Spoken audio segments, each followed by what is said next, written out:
And welcome everyone again. So we have a small but mighty group today, and really want to thank all of you for taking the time to join us. I'm Ian Holloway, the co-director of the UCLA Hub for Health Intervention Policy and Practice. Pronouns are he, him. And our center is a community academic center focused on advancing health equity for communities at the intersection of multiple oppressions. I want to give a special thanks to our colleague Risa Flynn and other community partners from the LA LGBT Center and members of the WeBreathe Coalition who are co-sponsors of this event. And we're just delighted that you could join us for this webinar on tobacco use among transgender and gender nonconforming young adults in California. So as many of you know, this week is the 20th National LGBTQ Health Awareness Week. The theme this year is Live Out Loud for LGBTQ health and encourages open discussion of LGBTQ health issues.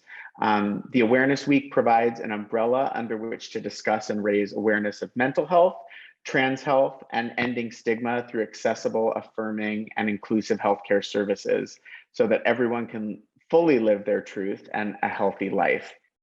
We also want to recognize next week's Transgender Day of Visibility, which occurs every year on March 31st.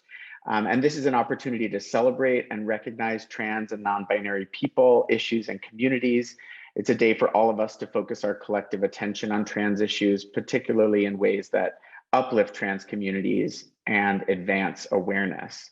And so in advance of the 31st, we're going to get the conversation started on the issue of tobacco use, tobacco product use, and tobacco marketing exposure by highlighting some data from a recently completed study funded by the Tobacco-Related Disease Research Program, which has been a collaboration between the co-sponsors of today's event.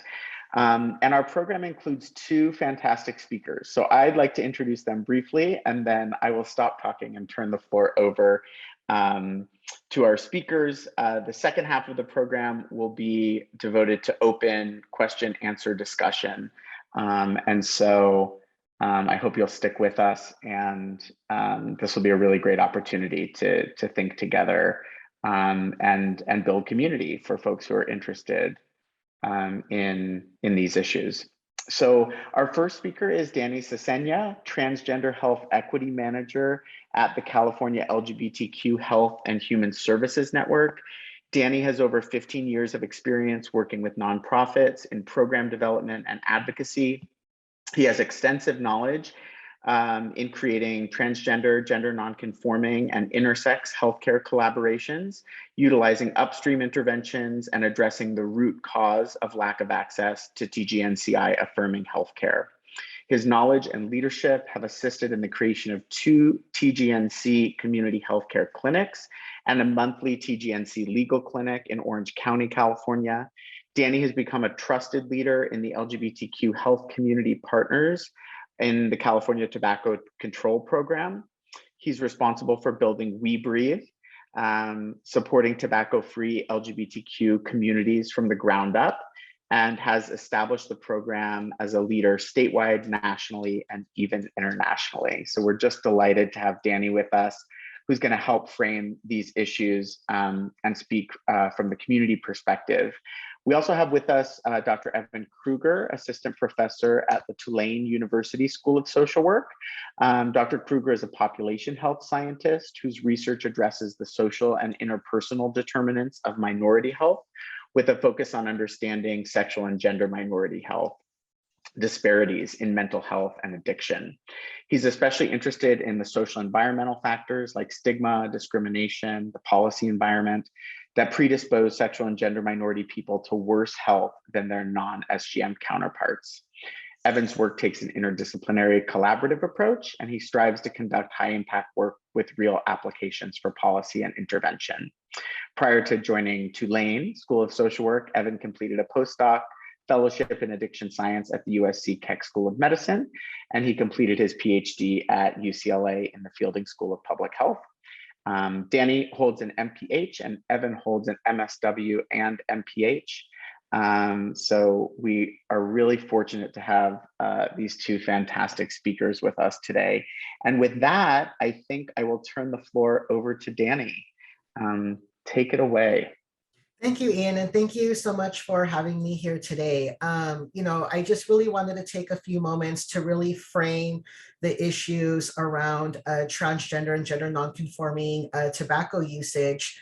I know Ian will be sharing an infographic later on that's based off of the research that he has done and showing some of the results of our community's tobacco usage and how they have been exposed by tobacco companies in the tobacco industry, utilizing online advertisements and pop-ups, as well as special promotions and coupons and email promotions as well, which is still very much a large issue, within our community and the tobacco industry really targeting us. And what's really interesting is that the tobacco industry has really targeted the LGBT community as a whole for decades, first starting off with Project Scum in the 80s and 90s, just really, saying like, hey, we're here for you. We accept you. Here's money to support your Pride events. Here's money to support your LGBTQ events. Here's even money to support Trans Pride. As Trans Pride start to grow across the nation, even in this state, we're seeing Trans Prides pop up in new areas each and every year. And knowing that our community needs funding for these events are like, how can we sponsor? How can we support? Knowing that it's very hard for our community to receive funding, especially when it comes to developing access to healthcare. I think one of the, and this is just a hypothesis, one of the ways that the tobacco industry, or some of the ways they really target us, is utilizing some major themes regarding the risk and protective factors when it comes to the trans experience, such as, the stress that we experience, with just coming out and figuring out our gender identity and who we are, and this wild and crazy journey that we go on. I know my gender identity journey took on multiple chapters and went down multiple roads, first coming out, as a lesbian, then, I'm trans masc. Wait, am I more gender fluid? Am I non-conforming? And then really getting in touch with my indigenous side and reclaiming that two-spirit aspect of who I am and really getting back in touch with my roots. So really, them understanding the stress that I, as a trans individual, go through with figuring out who I am and what my identity is, they really exploit that. And then let's now talk about our gender affirmation. The fear of even coming out to our family. Is our family even going to accept who we are? Are they going to affirm, who I say I am? And for myself, I've lost a lot of family, coming out first as, trans masc and everything. I haven't talked to my parents in years. It's been almost 10 years. I haven't talked to my brother. I have 3 nieces I will probably never meet because of the lifestyle I chose to live, when it's like, this isn't a lifestyle I chose, this is who I am. So by really struggling with my family, even just disowning me and affirming me, it really led to tobacco usage for me. I'm now almost 10 years tobacco free, and it really came down to having to make that choice for myself of, do I want to harm my potential recovery with the gender affirming surgeries I was going to receive, or am I going to continue to utilize tobacco and use it as a way to manage my stress and the lack of affirmation I was receiving. Then the tobacco industry, of course, utilizes social influences, routine behaviors, environmental cues, all of the things that we go through on a day in and day out basis. But the way that we're really, really, really targeted, is really that minority stress, the whole gender affirmation, the whole everyday exposures we go through living as a trans person and our trans experiences. I'm pretty sure you all have heard about the National Center for Transgender Equality and the US Trans Survey that they did back in 2015.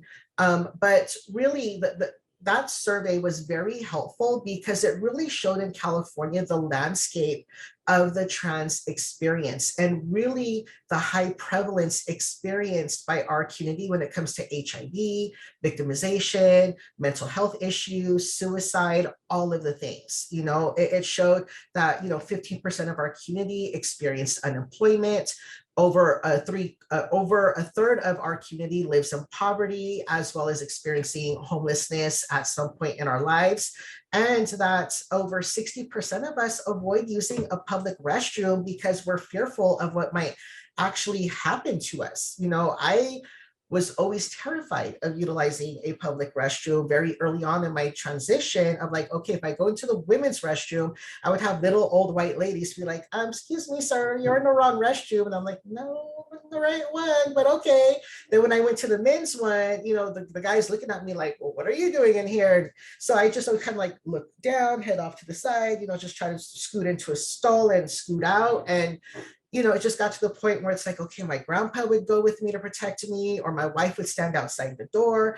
And those are all stressful factors that people don't think about. We hear about these bathroom bills and the need for family restrooms or gender neutral restrooms. And this is just like one of the main reasons why, because of those questions that were asked, the trigger of a trauma response, it really is a stressful thing early on in our transition and even going forward, to live out every day our truths.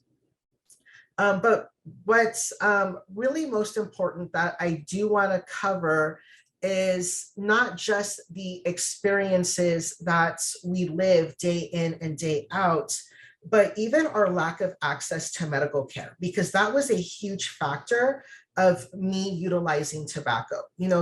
Trying to find a medical provider that understood gender identity and understood the fact that, I needed hormones to transition, to really feel confident about myself, to alleviate my mental health distress that I was experiencing with all of these different triggers, from just living everyday life. And finding a medical provider was just so difficult, especially every time I went into a new doctor's office. One, I'd have to out myself, as like, yes, I'm trans, I'm not, I may have female anatomy, but I'm not pregnant. I'm not all these things. Like, I'm a trans man. And then dealing with doctors who are like, ooh, I don't know how to treat people like you. And I'm like, well, what do you mean you don't know how to treat people like me? I'm human. Like I'm here because I have a cold, or I'm here because I need antibiotics. Yeah, but I don't understand like how to do the whole hormone thing. It's like, but that's not what I'm here about. So again, that's just like every time I go to the doctor, stressor, the dreading it, the like, do I have to deal with this again? And then even fighting with insurance, please put my actual gender identity on my paperwork, please, take off the female gender marker, please take off my dead name. I have legally changed my name. My name is Dannie now.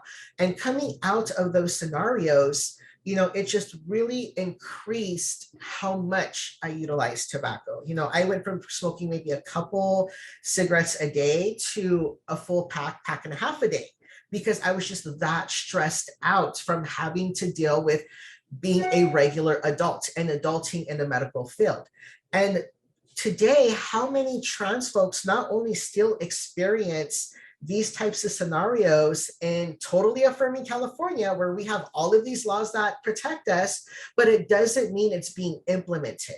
We have so many trans folks right now in the Central Valley and rural areas that have to travel 30 minutes or more for gender affirming care because there is not a provider in their hometown or where they live that is willing to see them or that will acknowledge their gender identity. This means a trans individual has to take a day off school or a day off work, which means loss of income or loss of a day of education just to get the help necessary to affirm who they are. But then we now have COVID and the pandemic, where for the last 2 years, we've been able to see a medical provider and mental health professional via Zoom or via other types of secured video conferencing that we're like, great, I can see a medical, even though I live in Fresno, I can see a medical provider in the Bay Area and not miss work or school. Or I can see a medical provider in the LA area and not miss work and school. But now that we're coming out of this pandemic, are we still going to have access to those services? And if not, why? If we've been able to do it for the last 2 years, we should be able to continue doing it going forward and not take away accessibility that our community has had and that has actually alleviated a lot of these symptoms. So one of the things I kind of want to end with, because I know I'm going a little over on time, is that as medical providers, as those who work in public health, or who work in social work, to really think about, the services that you are providing and what you are doing to reduce healthcare disparities. Are you making sure you're looking at how your access to care is available to everyone? And are you ensuring that you are not just treating the trans broken arm of like, well, let's talk about your gender identity, about everything, but really addressing the root cause? Because the root cause for me to let go of tobacco, and everyone's root cause is different. I'm going to say that right now, but my root cause was the trauma inflicted by my family. And every time I would talk to them, every time I would see them, and every time they would denounce who I was and use my dead name and say, well, I carried you for 9 months, so you will always be my daughter. That triggered me each and every time to pick up that tobacco product. And once I was able to address that root cause and make that very hard decision to step away from that and put up boundaries to say, if you cannot respect me, then I cannot have a relationship with you, and go through a ton of therapy to deal with that decision. Only then was I able to say, like, you know what, I don't need this as a coping mechanism anymore. So, and again, that's just my experience and my root cause, and everyone else's could be something else. But let's look at things from that broad lens. How are we keeping open the access to care as we come out of the pandemic? How are we reducing trauma responses? And how are we addressing the root cause of why our community is utilizing tobacco? Sorry, I went over, but thank you. That was great. Thank you so much, Dannie. I'm giving you virtual applause. I'm sure others are as well. Really appreciate you helping frame these issues and doing it in such a personal way. That means a lot. And we're going to turn now to Evan Kruger from Tulane, who will present some data. And Dannie, I do hope during Q&A, we'll have the opportunity to return to that idea of culturally tailored services, particularly around tobacco prevention and cessation. Like, how are our communities able to access the tools that they may need when they want to stop using tobacco and tobacco products.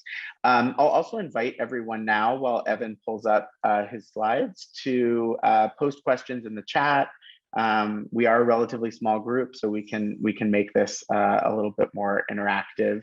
So Evan, let me know if you have any tech challenges. Otherwise, I think you should have access. Okay, there we go. See my screen? Yep, okay, looks great. Let me move this over here. Okay, so I'll start by saying I guess I'm sort of a data nerd. I'm throwing a lot of numbers at you. We can. It is a small group. If anyone, if something's confusing, shout it out. I'm happy to sort of talk about it. But I want to say thank you very much for having me today. I really am thrilled to be here. I'm also really excited to share with you all some findings from a new cohort study of youth in Southern California that's based out of USC. It's called the Advanced Study, and I'll talk a little bit more about that in a moment. But so today I'll be showing some their preliminary findings related to trans and non-binary identity, as well as tobacco use, and also some risk and protective factors for tobacco use among youth in this cohort. Okay, and so just before I begin, I should acknowledge the principal investigators of the larger advanced study, Jessica Barrington-Trimmis, Adam Leventhal, as well as my colleague, Liza Harlow, all of whom I collaborate with on this and related topics. Also, the advanced cohort was funded by a grant from FDA and NIH, so findings don't necessarily represent the official views of the funders. But okay, so just a tiny bit of background information to get us started. Until relatively recently, there were almost no data on trans and non-binary tobacco use, and data still are pretty sparse. But increasingly, tobacco use disparities are well documented. So, for instance, this is from a recent national study of youth, and it shows that trans youth were more than twice as likely to have ever smoked a cigarette compared to their cis peers. Right. And there are also similarly large disparities in use of other products like electronic nicotine products. Okay, so just as I mentioned, I am presenting some preliminary findings from a cohort of youth from Southern California. It's called Advance. I won't spend too much time on the details, but just some basics. So Advance is a school-based cohort of students. They're from the classes of 2024 and 2025. From 14 different schools across Southern California. They're in, I believe, LA, Orange, and Riverside counties. So students were recruited into the cohort at the beginning of 9th grade. So for the class of 2024, they were recruited in 2020. Class of 2025, they were recruited in 2021. And students will be followed prospectively, so each semester until they graduate. I'll note that just kind of for simplicity, I did limit today's analyses just to the class of 2024 to help sort of account for any potential age differences in tobacco use and things like that. But so in total, we have a little over 4,000 students in the cohort at this point, so it's a sizable sample, and 3 waves of data collection have been conducted so far.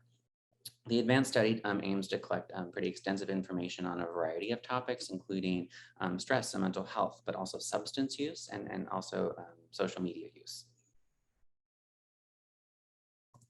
Alrighty, so jumping into some of what we're seeing from the first few waves of data collection, I think it's pretty remarkable to note off the bat the proportion of students in this cohort who identify as transgender or as non-binary, or whose current gender identity is not aligned with the sex that they were assigned at birth. And the proportion, or the rate of trans identity, is actually growing over time. So with about 4% of the sample identifying as trans at the Wave 1 survey, right? So that was in fall 2020, students were in 9th grade, they were about 14 years old on average. And by Wave 3, 1 year later, when they were about 15 on average and in 10th grade, over 6% of the sample were identifying as trans or as non-binary. And there aren't amazing statistics or estimates of trans identity in the country, but this is compared to at least a few years ago, the going estimate is about 0.5% of adults in the U.S. are identifying as trans. So there's a pretty large, sizable proportion of youth, at least in this cohort, who are identifying as trans. In quantitative trans and non-binary research, we do tend to collapse different trans identities into a single category. And we do that because we have to for analytic power. But I do think it's both interesting, but also important to look sort of within that larger trans category with a finer, a little bit finer grain when we can.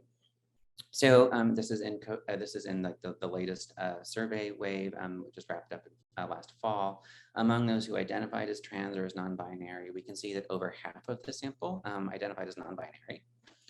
6% were trans women, 13% were trans men, and about a quarter, or 28%, identified in some other way. And I was not entirely, but largely, those were identified as gender fluid.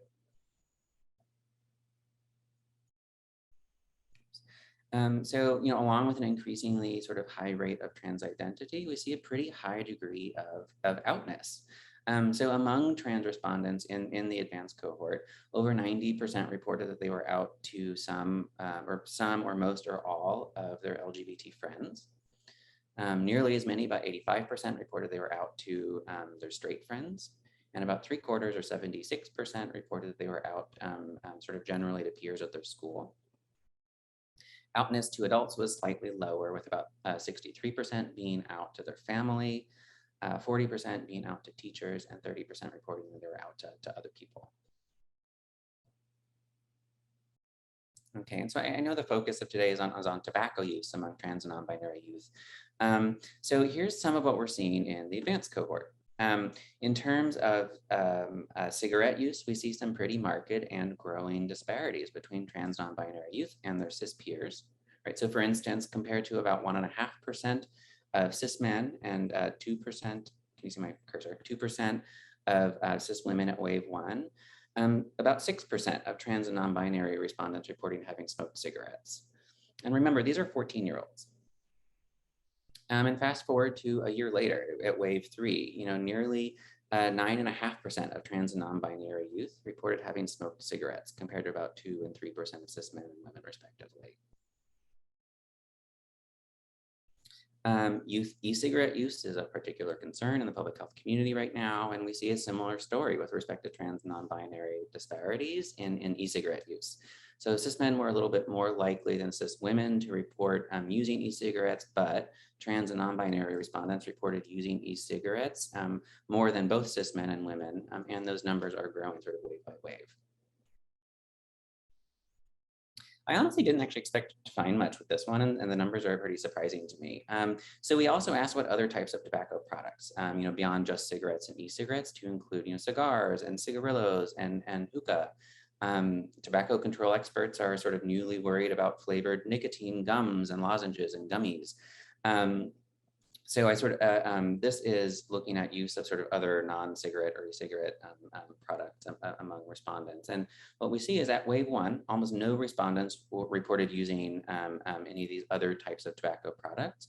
But by wave 3, again, just 1 year later, about 5% of cis men, 3% of cis women reported using other types of tobacco, compared to over 10% of trans and non-binary respondents. And so here we really see like the emergence of a tobacco use disparity between cis and trans youth. Okay, just one more. So these are rates of using 2 or more tobacco products, or you know what we call polyuse.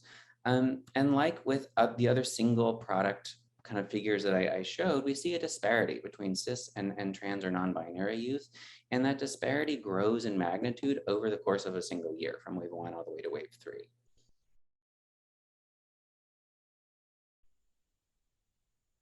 So we know that tobacco use, as we've talked a little bit about already, doesn't happen in a vacuum, right? I mean, there are a number of potential reasons that contribute to disparities in tobacco use between cis and trans youth.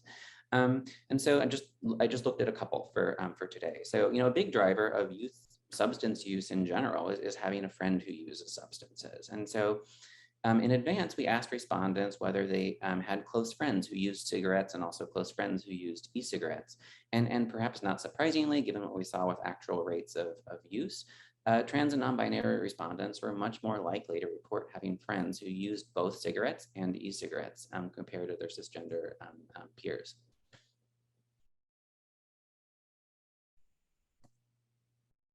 We also know that minority stress processes, or experiences with stigma, rejection, discrimination, they play a major role in contributing to LGBTQ health disparities generally. And we do have a series of questions that ask about experiences with discrimination. Discrimination on the advanced survey. And so what I'm showing here, it's a mean score of like a full scale of discrimination items. But what we see is that cis men reported the least amount of discrimination, probably unsurprisingly. Cis women reported significantly more than cis men. And again, given what we saw, probably unsurprisingly, trans and non-binary respondents reported even significantly more discrimination than that. And then finally, I did want to end on like a little bit of a positive note. In disparities research, we do tend to focus on like the negatives, right? And we do that with good reason. There are considerable and unjust like inequities in health and in opportunities to achieve good health between cis and trans folks. But the world is changing, and some research has shown that environments that environments that are more supportive of trans and other queer youth have positive impacts on their health. And so we're seeing a little bit of that here in Advance as well. So we asked a couple of questions that got basically at students' perceptions of whether they thought their schools and their neighborhoods were good or bad places for LGBT people. And here's what we see. And so this is like among trans and non-binary respondents. So trans non-binary students who reported that their school was a good place for LGBT people were significantly less likely to have used tobacco products compared to those who reported that their schools were not a good place for LGBT people. And similarly, trans and non-binary respondents who reported that their neighborhood where they lived was a good place for LGBT people were significantly less likely to abuse tobacco than those who reported that their neighborhood wasn't a good place. And so for me, I don't know, there are a couple of takeaways from what I showed, at least for me, so far. And that's, one, it's youth are increasingly thinking about and engaging with issues related to gender identity and expression.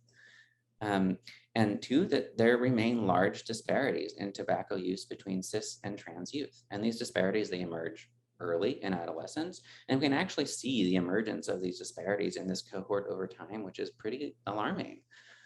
And then finally, so the social environments, who we know, how we interact with them, where we live, they all play a major role in trans and non-binary youth's tobacco use. And I think I'll stop with that. I'm happy to take questions, but thank you so much for letting me show the data. I hope it wasn't too much. Thank you, Evan. It was great. And you're also getting virtual applause. So what I'd like to do now is just take a beat. I know that was a lot of data, but also kind of deep personal reflection from Dannie. And so I want to invite others who are sharing the virtual space with us today to use the raise hand function. If you'd like to ask a question, type questions in the chat.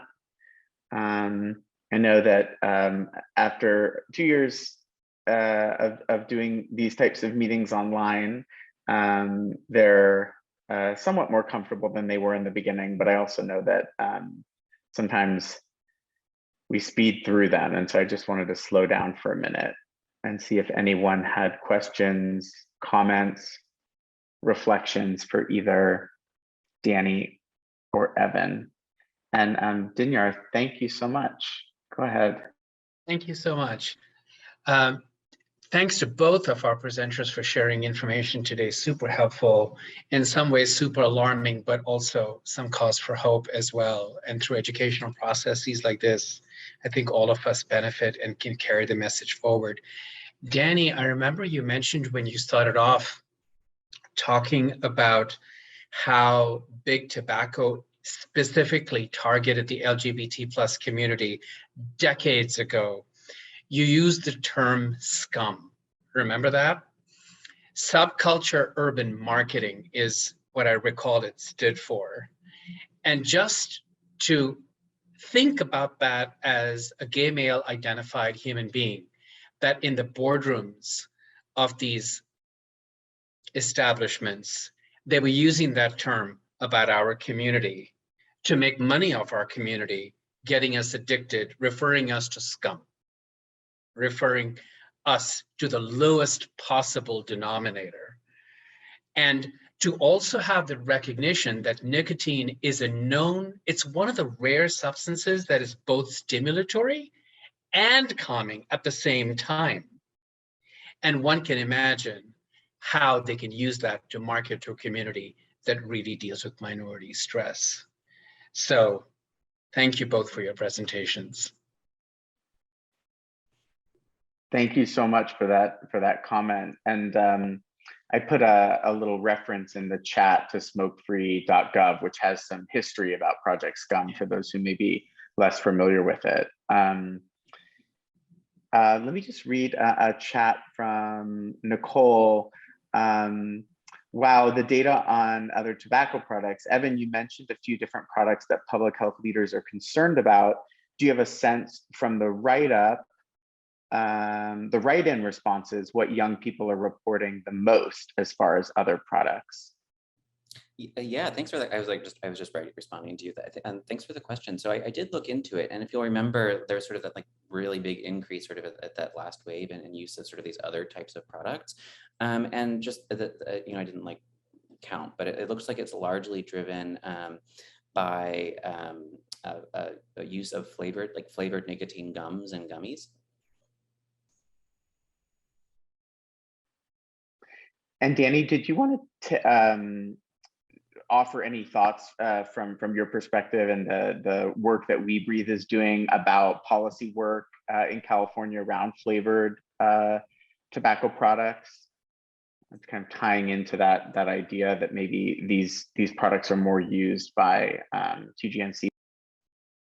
Yeah, absolutely. So there's actually an LGBTQ youth coalition in Santa Ana, Orange County, that has actually been doing working around a flavor ban.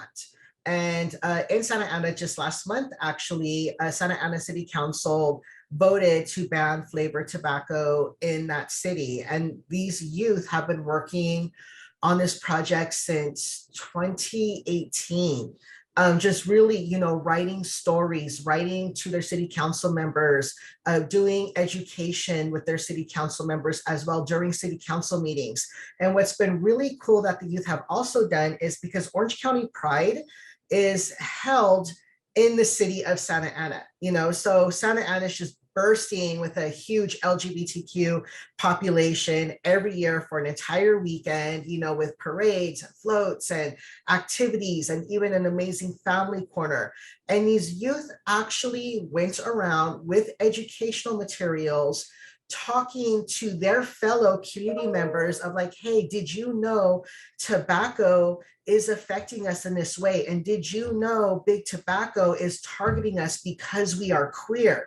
And it wasn't, us adults, that were like, yeah, we want to talk to you about tobacco, because no one wants to listen to adults anymore, or, their colleagues as adults. But when it's our actual youth, who are utilizing their voice and utilizing the advocacy skills that us adults have taught them, like, hey, this is how to advocate for yourself, how to advocate for your life, advocate how to create change. They took that and they created systemic change in the city of Santa Ana, got flavored tobacco banned, and has been shifting the narrative within their communities. And what I'm even really proud about, besides them getting flavored tobacco banned, is that they on their own created a presentation to present to their GSAs across the school district and say, hey, we know that, you as our, fellow students, I mean, I don't know, that totally sounded older adult right now. Wow, I am old. I feel like that whole, what is that guy where he did that? Hi, fellow students or young ones? I can't remember the name of that movie, but that's how I feel like right now. But they went to their GSA and did a whole presentations on like, what, we know we're vaping in the bathrooms and we're hiding it from teachers, but this is how it affects us. And this is how it affects our transition. Like, I know we're excited to go on hormones and all these different things, but did you know it affects it in this way? So they have been creating change, like from the ground up, and their advocacy skills, like, I'm just amazed by them. And I'm super proud of them. And really, that's what we need. Instead of us adults sitting at the table and occupying space, we really need to start opening up the doors and letting the youth lead us when it comes to advocacy, because they know what is needed. And I'm going to be honest, I'm getting older, evidently, and I'm not in touch as they are. So I really do want to follow their lead. And I hope the rest of my colleagues want to follow their lead too, because they're creating a bigger change than I could ever do on my own. Awesome. Yeah, that's so inspiring, Danny. Thanks for sharing that. And thanks for your comment in the chat, Paul. I'll let folks read that. I had a question for our panelists, but also for the larger group. And it kind of stems from the work that I know many of the folks in the room do with other types of substances, so more illicit substance use. And something that's very popular, an approach that's very popular in public health is the harm reduction approach. So if we can't get folks to stop using something, can we put resources in place that can reduce the harm that results from more illicit substance use? I mean, we use the term a lot in HIV prevention as well, which is what a lot of HIP's work focuses on. We're supportive of all of the different types of sex that people want to have, and yet we know that there are ways to reduce the harm that can come from different types of sexual behaviors. So I was kind of wondering, Danny, Evan, and others, like, is there space for harm reduction in tobacco control? Like, what does that look like? We hear so much about cessation and quitting, but I'm curious if either of you have resources or thoughts that about a more harm reduction approach to tobacco use. Maybe Danny, you want to start? Sure. So actually, I'm really excited that you asked this question because I'm a huge proponent of harm reduction. About a year and a half ago, Dr. Shannon Kozlovich, who's actually viewing this webinar right now, and I did a whole training with Unique Women's Coalition, which is a Black trans women's organization in Los Angeles, on tobacco and the trans population and how it affects our hormones and surgery recovery and everything. And we had a whole segment on harm reduction, like what can we do? And honestly, like when you go on Reddit and Tumblr and social media to all of these different, trans pages, you see the community saying like, my surgeon says I need to quit using tobacco for at least a month, but my depression and my anxiety is so high and I don't think I can. And, like what can I do? Like, what if I just stop using it the day before, and then can I just use tobacco like immediately after surgery? And one of the biggest recommendations I will say I gave, and I will stand by this 100%, whether it's tobacco or smoking a blunt or anything of that nature, anything that's going to cause you to cough, that can open up stitches or that can significantly reduce your chances of a successful surgery, I say utilize edibles.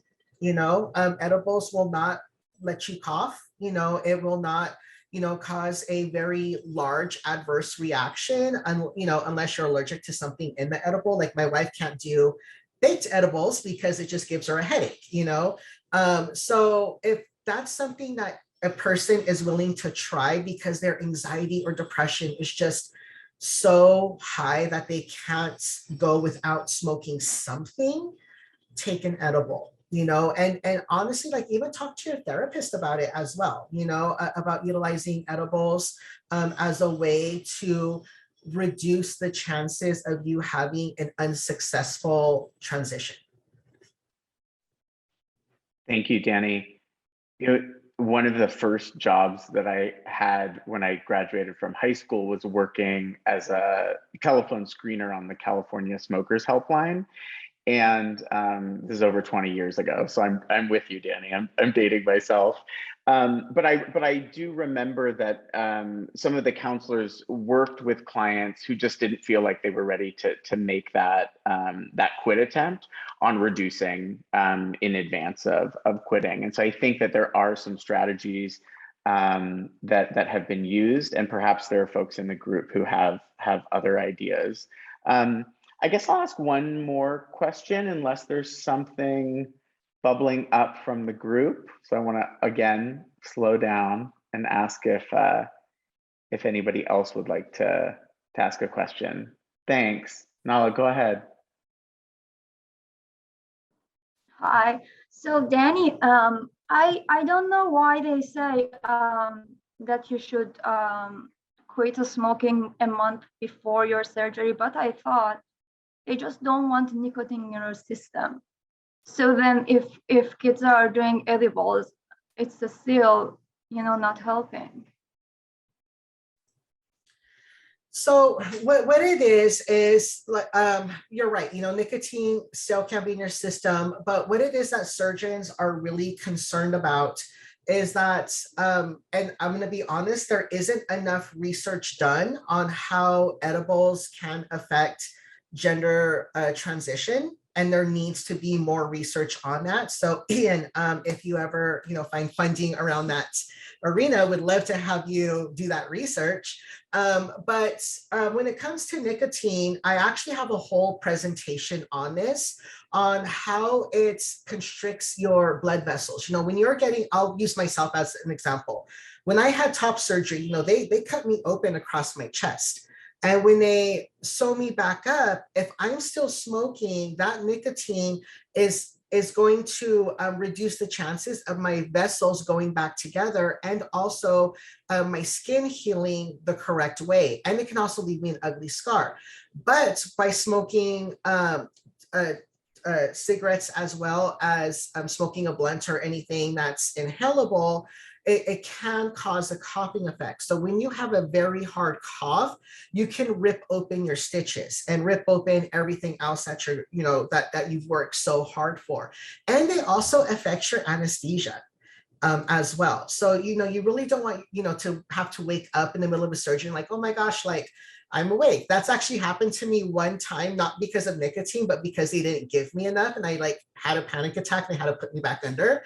And it's a very scary experience. But when utilizing an edible, again, all of the research isn't there, but the coughing effect is the really big thing before surgery and after surgery, so even using like a microdose of like a gummy, which is what I utilized, instead of taking like a full-on 100 milligram peanut butter cup, I just took a 10 milligram hybrid gummy, just to kind of keep my anxiety down and just to like help me not so much mellow out, but not to have that freak out moment whenever the dysphoria or anxiety arose. So, it's not to like totally stay in that stony mentality or anything like that, but just to really take off that edge. So, and, many surgeons would actually, if you have a heart-to-heart talk with them one-on-one as their patient, they would rather you do edibles compared to smoking something that's combustible or vaping.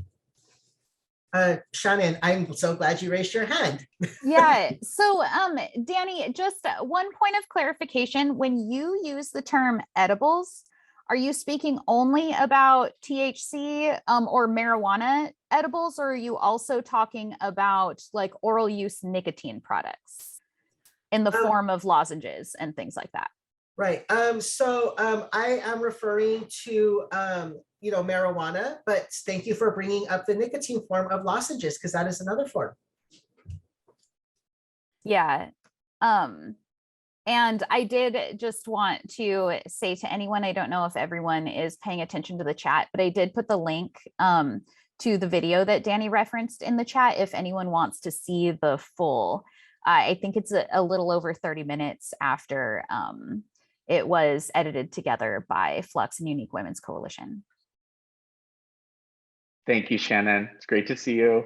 So we are closing in on the last 5 to 10 minutes of the webinar. And I do want to encourage folks to continue to post questions in the chat. We have your registration information from Eventbrite, so we'll be following up with you. But as a way of closing, I wanted to draw folks' attention to a newly created infographic that Elizabeth Wu from our team has been working on. So thank you, Elizabeth. This is looking really great, and it's now posted. We'll put a link in the chat if folks would like to read along. So I won't go through this step by step, but basically this presents the first look findings at results from our tobacco-related disease research program funded study, which was a collaboration with LA LGBT Center and WeBreathe, where we interviewed both heterosexual cisgender folks and LGBTQIA+ folks in California. We had about 850 emerging adults, 18 to 29 years old, and a good proportion of those identified as trans, gender non-conforming, or gender non-binary, or gender fluid. You see those numbers at the top. Very consistent with what we see across the sample for trans and non-conforming, non-binary folks in our study. E-nicotine devices and manufactured cigarettes were the most popular types of products used. And just to turn our attention back to the conversation of tobacco marketing exposure, we saw in terms of various types of targeted advertising related to tobacco product use, that TGNC folks had the highest percentage of having received tobacco marketing advertisements and pop-ups online, the highest percentage of using special promotions or coupons to purchase cigarettes, and the highest percentage who had received email advertisements about tobacco product use. So when we talk about that type of targeted marketing, one of the things that we look at is exposure and use of those types of marketing solutions in comparison with both cisgender sexual minority people and cisgender heterosexual people. And we're still running lots of stats to determine which of these are statistically significant and which we might be able to report out in a more robust way through a peer-reviewed publication. But we wanted to get this back into the community, at least with the basic descriptive statistics, as soon as possible, to raise more awareness about this issue that Dannie and Evan spoke so eloquently about today. So, things that we encourage are things that I think both Dannie and Evan said, that we really need more research on tobacco product use and tobacco marketing exposure targeted at TGNC people.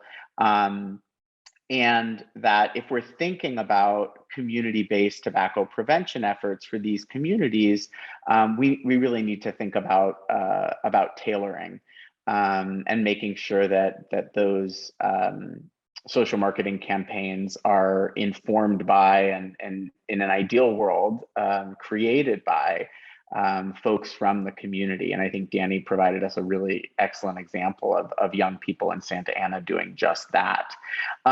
So wanted to just give folks a first look at that. It is up on our HIP website, and Elizabeth has kindly posted that in the chat. We would love for you to share it with your networks, and please, be in touch with us if you have questions, if you'd like to see future programming. It seems like maybe there's a real need for some education around interaction between nicotine, cannabis, and hormone therapies. And so maybe that's something we could look toward in the future. Part of our goal at HIP is to really let the community drive the priorities for the research that we do. And so I think I'm leaving today with a lot of good ideas. I want to thank all of you for attending again, and thank our speakers, Dannie and Evan, and our collaborators from LA LGBT Center and WeBreathe. It's been a great hour-long learning opportunity. And I'll hang out for a little bit. If others want to hang out for a little bit, we can turn on some more music and have some more chat, but I know many folks are off to their next Zoom meeting. So if that's you, thank you again, and have a great rest of the day. Thank you. Thank you all.